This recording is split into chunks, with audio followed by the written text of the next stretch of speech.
deuxième siècle, on a toujours eu un fils qui a repris les vignes du père, avec le même nom de famille.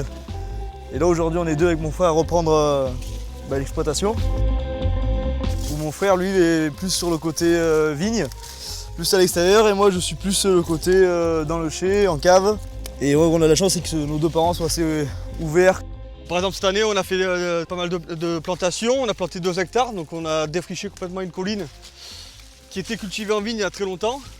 On met énormément de compost végétal dans les terres maintenant. Avant on mettait que de l'animal, comme ça avec le végétal on arrive à garder beaucoup d'humidité. Après il ne faut pas oublier ce que les anciens ont fait, quoi. Il faut garder la tradition de nos vins, de nos vins rouges par exemple, de nos rosés. C'est en aidant mes parents quand j'étais jeune dans les vignes que j'ai voulu en faire mon métier. Mon père à l'époque était tuyauteur au chantier naval de La Ciotat. Et quand celui-ci a fermé ses portes, en fait, il avait 1 hectare de vignes. Ensuite, ma mère l'a rejoint.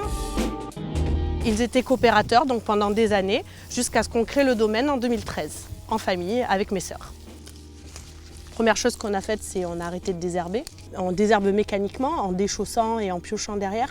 Nous allons nous certifier en agriculture biologique. On est quand même dans une région où on a très peu de pression au niveau des maladies.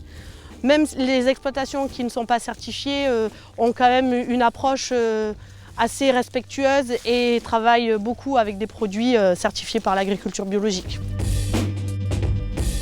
Je pense que ce qui m'a permis de devenir vigneronne, c'est l'aide que j'ai obtenue de mon père, l'aide que j'ai obtenue de la cave coopérative. Ça me permet de pouvoir garder tout ce patrimoine qui me vient de mon père. Mes enfants viennent avec moi dans les vignes et j'espère que ça leur plaira et qu'ils continueront à exploiter tout ça.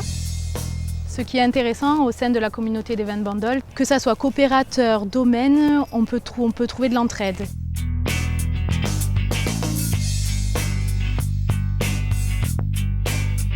Moi, je suis depuis 2004 installé, suite à la reprise d'une partie de l'exploitation de mon père. Au début, il était un petit peu réticent, mais comme un peu, je pense, un peu tous les anciens, sur les méthodes d'enherbement, le travail du sol, essayer de limiter au passage, tout ça. Mais en réalité, après, il y a eu une confiance, il m'a laissé confiance, et puis jusqu'à présent, après, derrière, il me dit non, mais en fait, t'avais raison, c'est pas plus compliqué de faire du bio, c'est pas plus compliqué de moins travailler ses sols. C'est une pépinière de jeunes, en fait, là où c'est Bandol, il y a beaucoup de jeunes qui reprennent, alors, ou qui créent, et ça, je leur tire mon chapeau à tous ceux qui sont partis de zéro.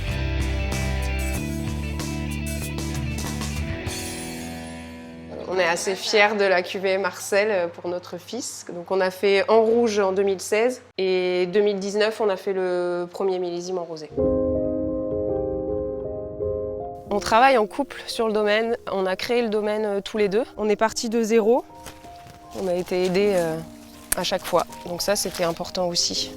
Sur cette parcelle, on a mis en place de l'agroforesterie. On a implanté 150 arbres en bordure de parcelles.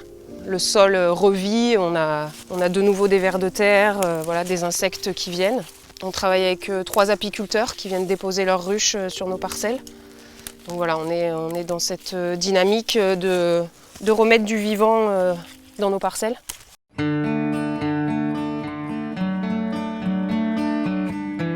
L'identité de Bandol, c'est l'expression de tous nos cépages et principalement le Mourvèdre à travers ce terroir qui est magnifique, qui est unique au monde.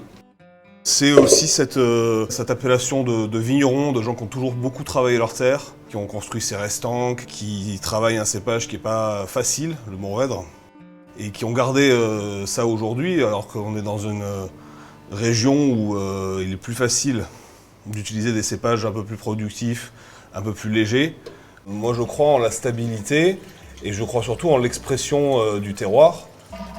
Et je pense qu'il est important de laisser d'abord le terroir et l'histoire familiale s'exprimer.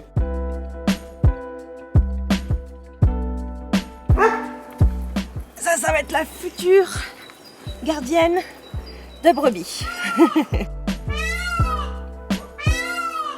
Première vendange 2009, 1 tonne de raisin par terre. Et puis, avec la fatigue ou je sais pas, le stress, etc., je me suis mise à pleurer. J'en pouvais plus. Heureusement, il n'y avait pas mes parents, donc ils m'ont pas vu tout recharger rapidement. Moi j'ai des vignes qui sont de 1920, qui sont bon, très très vieilles, mais encore toujours en forme. Et ça, c'est parce que mon grand-père faisait la même façon de travailler. Donc, c'est-à-dire qu'il greffait lui-même ses vignes. Et ça permet voilà, de garder, d'avoir des vignes qui sont beaucoup plus adaptées à notre terroir. Et donc, de continuer avec cet ADN-là. Quand je suis arrivé ici, il y avait une énergie, quelque chose qui m'a donné envie. Et du coup, voilà, je me suis dit, bon, je me lance, tout le monde m'a pris pour un fou. Alors, en 2011, j'ai commencé à défricher. Ça a été un gros travail de couper les arbres, défricher entre les arbres, ensuite dessoucher, remonter tous les murs. On a la chance en fait d'être dans une appellation qui est très dynamique. Et ça, en fait, on le doit beaucoup à l'ancienne génération qui a beaucoup travaillé justement sur la qualité des vins, sur un cahier des charges qui est rigoureux, sur aussi, ils ont su faire connaître l'appellation dans le monde entier. Et sans eux, on pourrait pas, enfin, je sais que je ne pourrais pas aujourd'hui faire ce que je fais sans le travail qui a été fait en amont.